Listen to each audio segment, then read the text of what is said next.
Hi there, and welcome back to our quick scan through this novel, Tsotsi by Athol Fugard. We left you last time at the end of chapter 3, and we'd had chapters 1 and 2 had these terribly violent endings.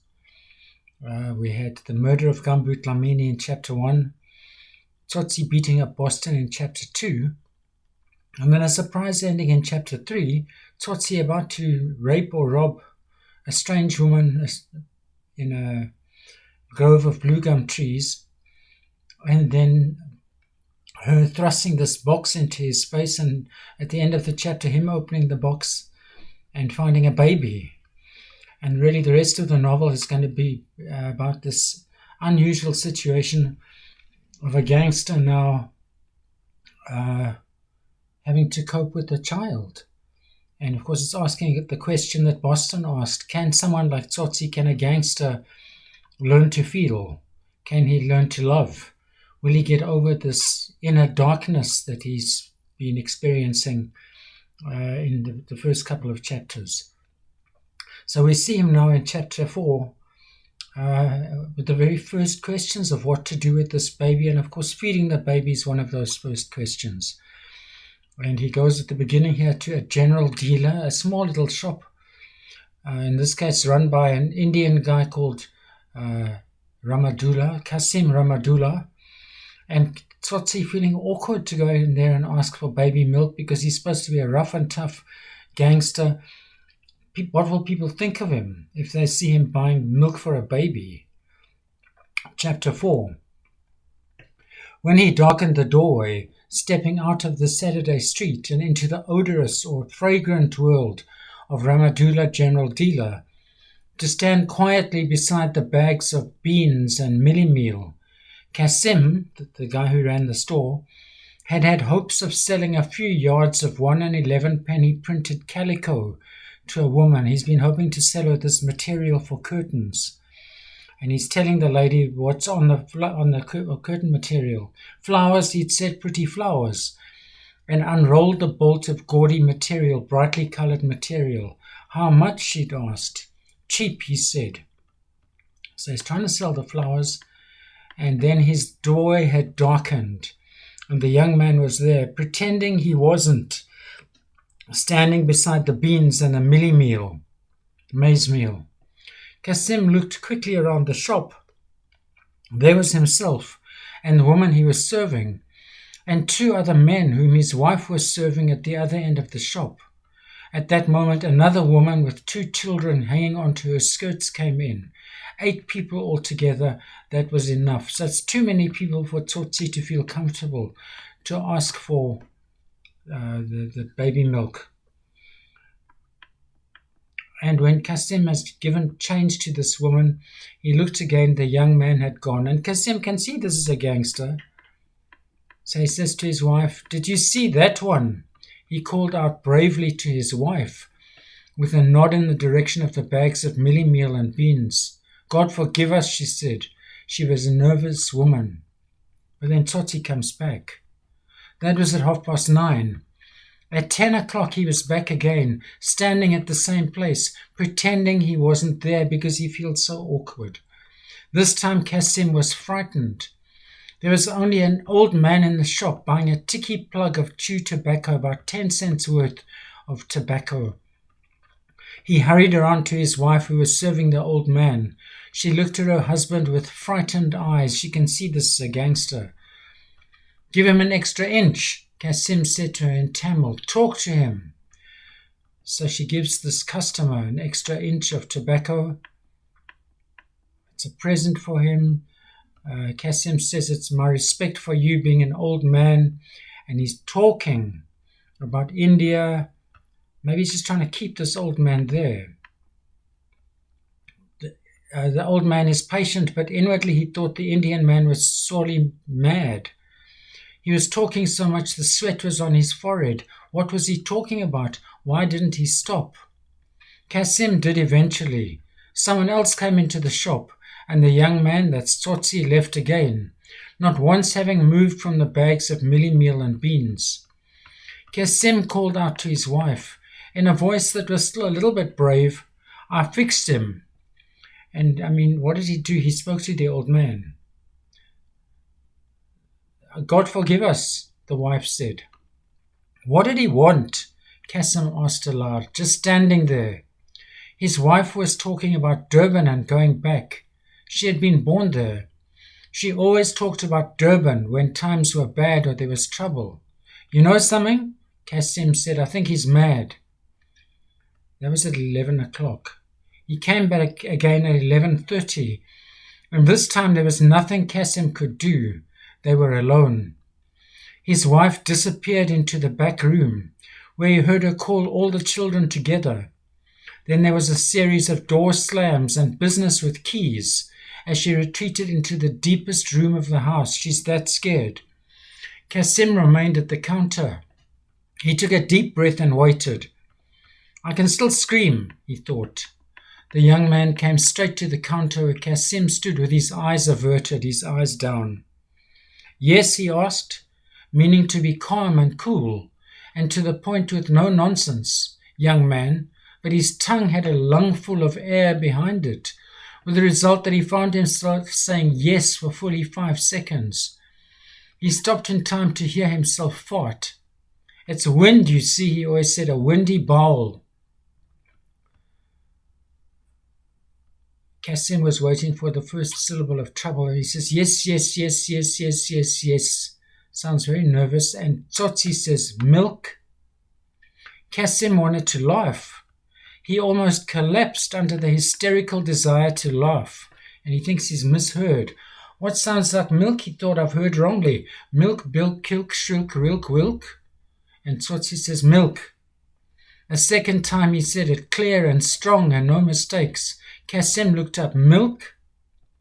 Later in the day he found he could not remember the face, nor even the clothes the young man had worn, because now when he looked, his eyes, frightened and blind with fear, moved so fast from feature to feature that he saw nothing. Ja, milk! Ja is yes. And this time there was anger and impatience, so much of both, so clear, that with an effort Cassim pulled himself together and found something else to say. But what sort of milk? Baby milk. Yes, yes, yes, I see, baby milk. And with another fart, Cassim tore himself away from the counter and disappeared, running through all the rooms and doors to the last, which was locked, and behind which his wife was cowering with her children. Cassim dropped to his knees and whispered, baby milk! But his wife, thinking that Cassim had just been knifed, started crying, and the children joined in. Without knowing it, they saved the day, because hearing them, Cassim remembered, wiped away his tears and ran back to the shop. The young man was still there, still alone. You mean condensed milk? Cassim cried. He saw the young man hesitate and a frown pucker his eyebrows. I've got him, he thought. By God, I've got him. Yes, yes, you mean condensed milk. And before the man could think enough to answer or argue, Cassim had the tin down from the shelf and on the counter. 1 4 halfpenny. Cassim said, being careful to phrase his words as if it might just interest the other to know the price. 1 4 halfpenny. The young man was still hesitant and made the mistake of picking up the tin and scrutinizing or inspecting the label. He couldn't read, and Cassim realized this. Very good baby milk. He paid Cassim, who gave him back the correct change, being very careful to be very correct, and then he left the shop. And that's the end of that episode. But now Tsotsi's reaction, and I think we're going to do a backtrack back into this whole situation from Tsotsi's point of view and why he went back 4 times. 3 times, was it? Tsotsi stopped outside the shop. He stopped deliberately, forcing himself to do so, and looked at the tin of condensed milk, rolling it from hand to hand. I'm looking at it, he said to himself. I'm looking at this tin I've just bought. I don't give a damn about nobody. But he didn't see it. He was conscious of his back, and of Cassim's eyes behind it watching him. For that matter, he hadn't seen Cassim either, or his wife, or anything else in the shop. Buying baby milk, It hadn't sounded right. He hadn't heard anyone say a thing like that before. When he'd paused long enough to prove that he didn't give a damn, he turned left on the pavement and walked his way, and not once did he look back. He would have liked to run to get away as quickly as possible from the shop and the 2 frustrating hours he had waited. Twice he tried to just go in and ask, but each time he got as far as 2 steps inside the door and no further, buying baby milk. It didn't sound right. 2 hours until at last the shop was empty. Now he wanted to run, but again forcing himself he kept walking. At first he didn't see the street either, but see Ramadula General Dealer was a long way from his room. He'd chosen it for that reason. He chooses a shop that's some distance from where he lives, so he's not going to be seen buying baby milk. And a few minutes after leaving the shop he felt better. No one was watching. No one was laughing. No one had pointed as he passed and shouted, "Here's the man who bought the baby's milk." He looked around and registered the time and place. It was the Saturday street. The street had as many names as there were days in the week, as many as there were hours in a day. Saturday had one profound meaning. You had got past Friday. You were still alive. After this came the other meanings. You had money in your pocket. Tomorrow was Sunday, and that meant no work. You could live late today and sleep late tomorrow. So you put on your best clothes. You jingled your coins and you lounged about the corners, watching the girls arm in arm, flaunting their skirts the length of the street. That was the Saturday street. Lots of people, come today, gone tomorrow, very hot, making up now for the banshee time, the mad time, around midnight, when Saturday night would reach its climax. Tsotsi saw it very quickly and closed his mind to it. He'd seen it before. Free of the embarrassment and humiliation he'd felt in buying the milk, he was free now to hurry without a loss of pride. He slipped the tin into his coat pocket and pushed forward. People felt safe in the daylight, and that made it harder to move through the crowds on the pavement. On Fridays, they opened up and made a path for him because they're scared of him. When he reached his room, he was sweating. He closed the door behind him, putting a chair against it so that no one could enter unexpectedly. And here we have another gritty setting. Tsotsi's room. Look at the details of how this is not a fancy or smart or even comfortable room. This truly shows the gritty nature of how you lived if you lived in the township during apartheid. The window, or rather the hole in the wall, since there was no glass, he covered up with a thin square of wood, which he used for that purpose when it was cold or raining and the wind blew. Only then, feeling safe from inquisitive eyes or interruption, did he take the shoebox from its hiding place under the bed. He put it down carefully on the table, pulled up a chair, sat down, and then took off the lid to examine its contents. It was still alive and seemed to be sleeping. A foul, acrid, or bitter smell rose up from the box, but he didn't notice it because for a moment he was again awed by what he saw, awe, a mixture of fear and wonder. This was man. This small, almost ancient, very useless and abandoned thing was the beginning of a man. It had legs and arms, a head and a body, but even when he allowed for that, he still could not see how this would one day straighten out, smooth, and shape itself into manhood. Even asleep, its face was cross-grained with complaint. The head was misshapen. It looked more like an egg. The body was covered with patches of fuzzy hair. When his first surprise was past, Tsotsi noticed the smell. He left the table to fetch an old coat hanging on a nail behind the door, first bundling it up before putting it down. Then very carefully he took the baby out of the box and put it down on the coat. He was proud of that, the idea to use the coat.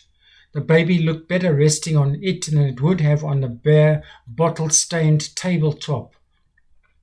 Catching himself with the feeling of pride, he frowned, pursed his lips and worked on. Apart from a stain on the bottom, the box was still all right, which meant the smell was coming from the baby. He examined it. The smell was coming from its clothes, the rags in which it was wrapped. Here Tsotsi hesitated. He sat down and wiped away the sweat which had formed a thin moustache on his upper lip. It was hard going. He hadn't done it before. What is more, he didn't know what to do and was forced to pause and formulate each new phase of action. The next phase had to do with the bad smell and dirty rags. The clothes had to be changed. How? He would use one of his shirts. Good. He found one in the cardboard box in which he kept a few oddments of clothing. He began to unfold the rags in which the baby was wrapped. They consisted of a torn petticoat and an old pair of blue bloomers, underwear. This time Tsotsi registered a reaction. First, distaste, because the smell drifted up onto his face as an almost tangible or touchable cloud of malodorousness, of smelliness. Then impatience and a sweat of panic when the baby, awakened by all the movement, began to cry. It was a shatteringly loud noise, and it made him uncertain of his hands. Firstly, he was surprised. He stopped what he was doing and looked down in amazement. The baby was a boy. The tiny penis rested like a thin finger on the testicles, and these together with the size of a small walnut. The navel stood out prominently as a convoluted button of flesh. Tsotsi lifted up the baby, and the origin of the smell was obvious. A crusty egg-yellow liquid stool had soaked into the rags. Crumbs of it still stuck to the small buttocks. Using a corner of the petticoat, he wiped them clean. When that was finished, he wrapped it up in his shirt and put it back in the box, and the box on the bed, where he turned his back on it. There was still a lot to be done. He now took the tin of condensed milk out of his pocket, sat down at the table and examined it. Tsotsi had been seeing that tin or others like it for as long as he could remember. Yet now, as it rested on his hand, it was as meaningless with its label and words as a book in a language foreign to his own, which he could neither read nor write and only half spoke. Babies needed milk. Even he realized that. When he got back to his room early that morning with the shoebox, he tried to give it water and bread soaked in water, but it had all come drivelling out. He knew what it wanted, milk. And if the noise it made was anything to go by, it wanted it bad. So he had gone to the shop. But so uncertain was he of himself that it had taken 2 hours to find the courage and the right moment to ask. When the Indian gave him condensed milk, he'd wanted to argue. Condensed milk. He'd been drinking condensed milk his whole damn life. But the Indian had said it was baby's milk and had pointed at all the words on the label. Studying them now, Tsotsi found them totally without meaning. And apart from the words, there was only the trademark picture of the 2 birds and the nest with the eggs in it, which didn't help him at all. In South Africa, we call that brand Nestle. In Britain, they call it Nestle. I don't know if that brand is available in the States.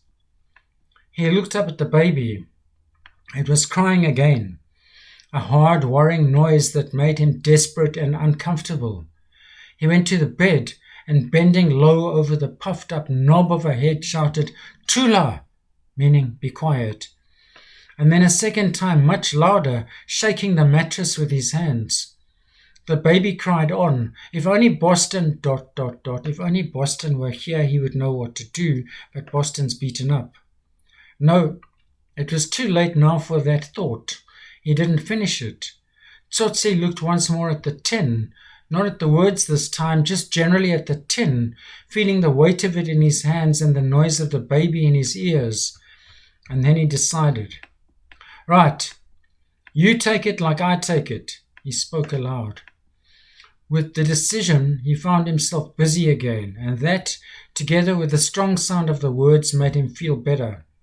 He made 2 holes in the side of the tin, using his knife, took a quick suck for himself, finding it thick and cloying in the throat, and then waited a few seconds while the viscous or thick and gooey white fluid slugged into a spoon.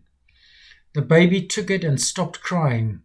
When the one spoon was finished, he gave it another, and so on until 10 had been slobbered up by the greedy lips. After that, the baby was quiet, and Tsotsi took a rest. He took it standing up at the window, first taking down the piece of wood, and then resting there with his elbows sticking out. It was well into the afternoon now. He knew that if the others, meaning Butcher and Diab, were going to come to him for another job, it would be soon. And if he wasn't careful, he would be caught with the baby. He studied the street. It was the right time to do something. It was the Saturday afternoon lull, the quiet time, with most people indoors or sleeping or sipping away the hot hours until the time was long with shadows and the first rhythm of night began to trouble the blood. His problem was the baby in the box in his room, where it couldn't stay.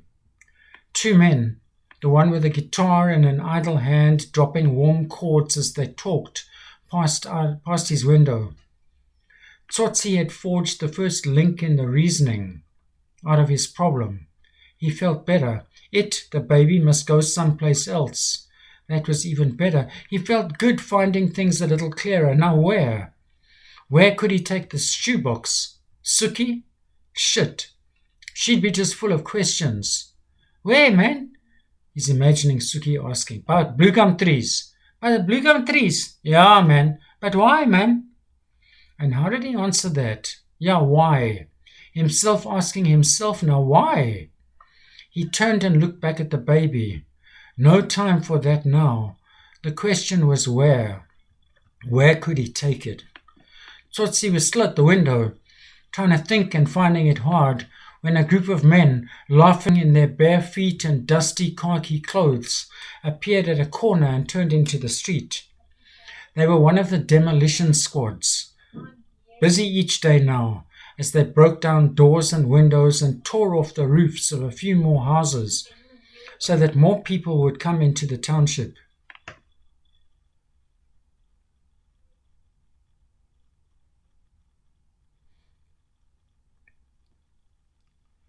They were being carted away in lorries to some other place, so that one day the township itself would be no more.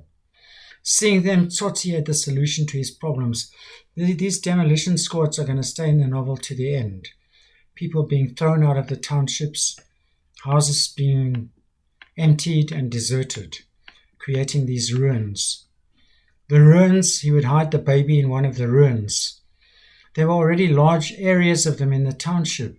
They'd been picked clean by scavenging children, but were now left alone, as ugly as ulcers on a weak body. Yeah, a ruin. And the best one, because it was the biggest, began not far from his room, near the boundary of the impatient white suburb, impatient for these guys to move out. Tsotsi put his can of condensed milk into his pocket, propping the holes first with bits of papers, then the spoon, and finally he turned to the baby.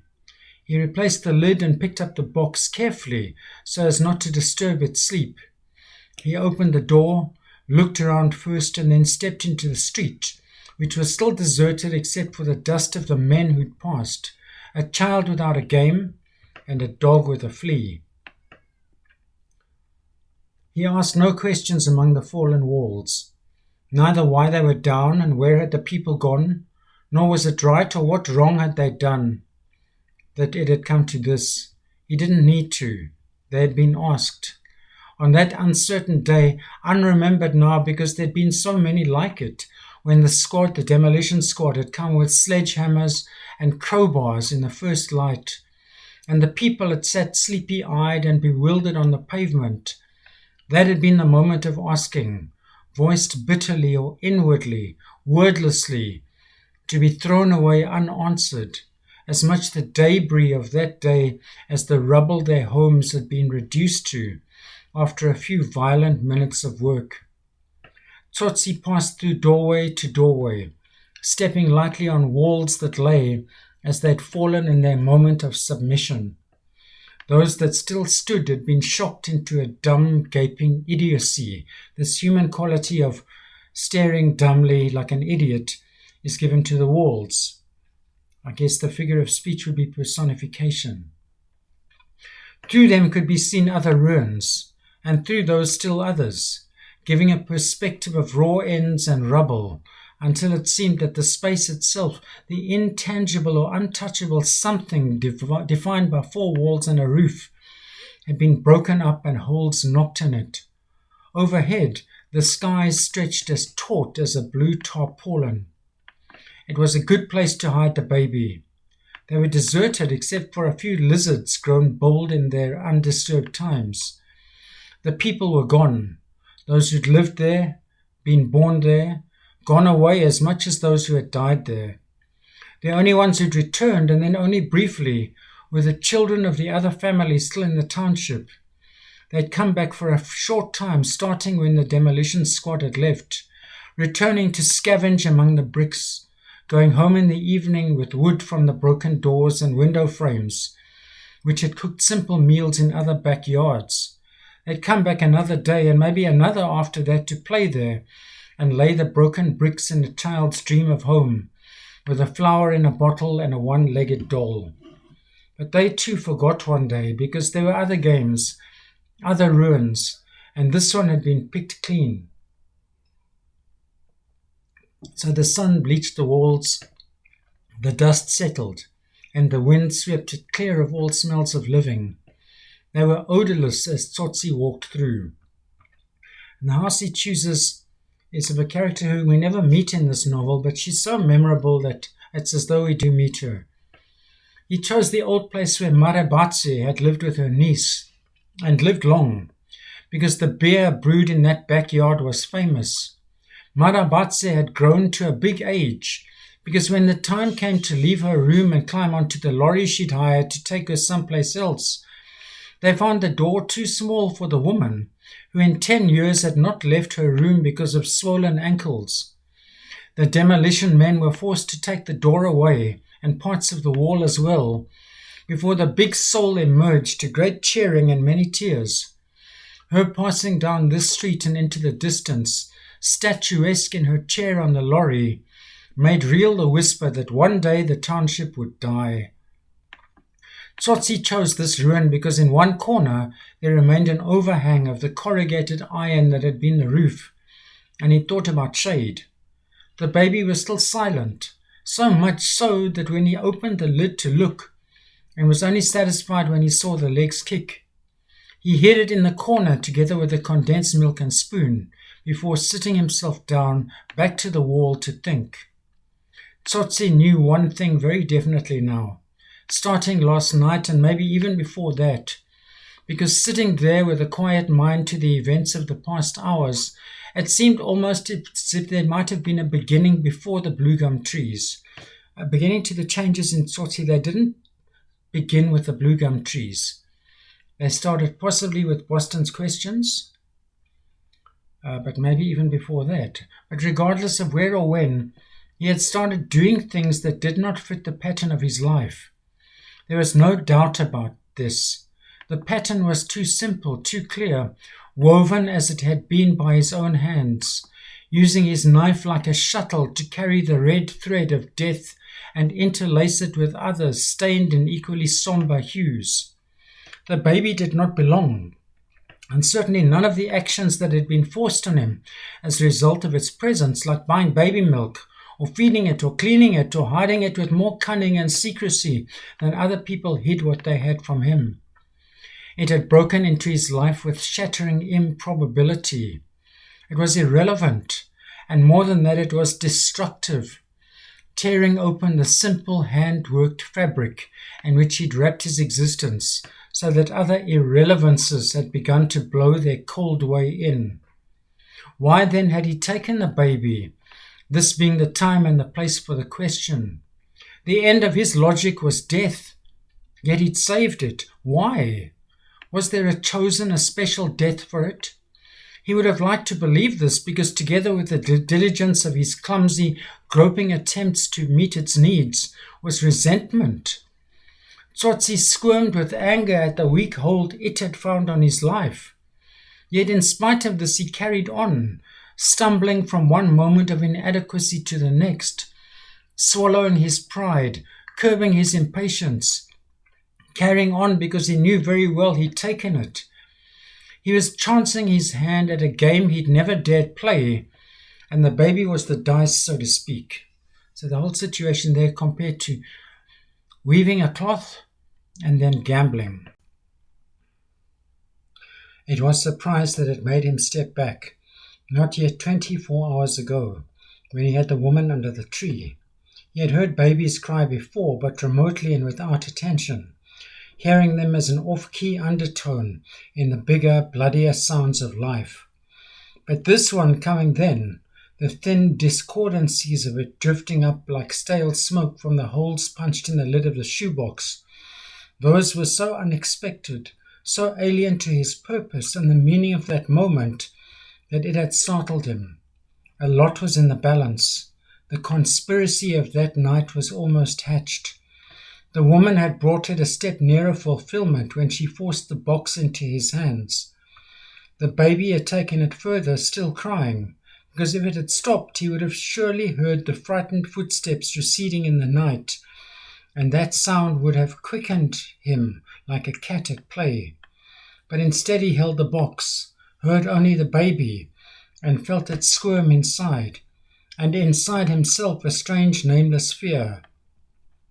The last detail in the plot was the lid falling off, because then he saw it, the hands adrift in the small boxed world like anemones in a dead sea, the head rolling from side to side, the mouth open like a black hole in its hideous grimace at life, pulling a face at life, the legs furtive and quick in their kicks, as if it still felt the confines of its mother's womb.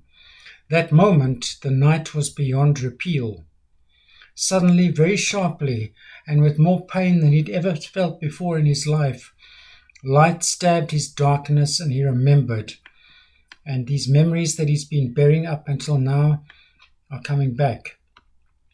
The memory was of a dog, a bitch, a yellow bitch, and he knew definitely that it came crawling towards him. He thought possibly in great pain, but certainly crawling. There was at times even the sound of a whimper as she came crawling slowly, and as he thought in great pain, crawling almost to him very close, so that he could see her eyes, and in them the thought he had of pain. Then, just when it was certain that something was going to happen, the image blurred and faded, and his darkness rolled in. A yellow bitch crawling in pain, that much he could remember. And with a clarity that even the innumerable times he'd called it up since the trees had not faded by the slightest detail. A yellow bitch crawling in pain. Nothing had ever been as sharp in its effect on him. No pain, no pleasure. No event in the years since that certain moment when he'd found himself alive and inwardly at darkness. Keeping it that way until the bluegum trees, when out of the past he knew nothing about,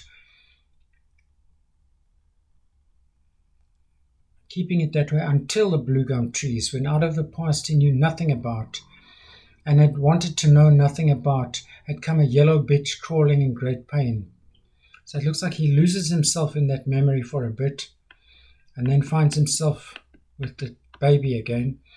Tsotsi looked up from his memory to find himself on his knees, and before him on the ground, where it must have slipped out of his hands, the baby still in the shoebox. It was much later then. The moon had risen overhead and was out of sight behind his back. The trees were silent because the wind had died away, and even the crickets threw out their tripled syllables at intermittent wide intervals. It was still later when he left because Tsotsi first of all had sat back to formulate. Something had happened that he'd guarded against a long time. He had remembered. It was a strange memory. It was also ancient, going back further than he'd even thought time itself went. The baby had brought it. That was also obvious and easy. The moment he'd looked down, almost the exact moment of seeing it, he'd remembered. The two were tied up together somehow, the baby and the dog. The next thought took a long time in coming, and when it did, it frightened him. He was curious. This, in its way, was even stranger than the memory, the fact that he's curious because he's never been up till now. Because that had had predecessors in a half-brothered way, like the man who called himself Peter, and his fear of spiders, and the nostalgia and the smell of wet newspapers. None had ever been as vivid, as terrifying as the memory of the bitch, but they did have to do with his past. But he had never been curious. Now he was. He knew his curiosity as a froth of futile questions, questions that are a waste of time, that came to his lips. He wanted the answers. He wanted the answers very bad, but he did not have them. That was when he decided to take the baby. That was his talisman, his charm, his touchstone. It had worked once, working with devastating efficacy, with great effectiveness. It might work again. He would make it work again. He would wait until it worked again. His determination moved in the shadow of fear. Something urged him to kill the baby and leave it, warning him that he was playing a game that he'd never dared before. But Tsotsi was obsessed now, a long-shot fool who had rolled the dice and had his first win, and then dared the lot because he wanted more. Tsotsi wanted to know everything. So he carried the baby back through the wide streets in the dawn, passing under the first birds and their chatter in the trees, reaching the township at the same time as the sun. The baby would have to be alive to work its alchemy again, its magic. For that reason he fed it and cleaned it and had now hidden it safely where he could return to it in his time and leisure, to lure the yellow bitch out of his past, to bring that yellow dog out of his memory again.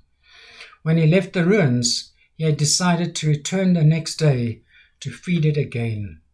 So after two violent chapters, and so then the surprise of the baby in chapter 3, here in chapter 4 we've had Tsotsi's first attempts to come to terms with this baby.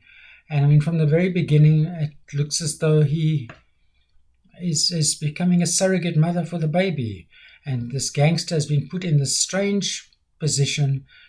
And again, we ask that question, can a gangster like Tsotsi learn to feel? And already we're getting a sense that the answer to that's going to be yes, because he seems to have some bond with this child. But you'll have to wait until chapter 5 for further clarification on that matter. Thank you for joining me on chapter 4. I hope this has been helpful to you, and I wish you a happy day.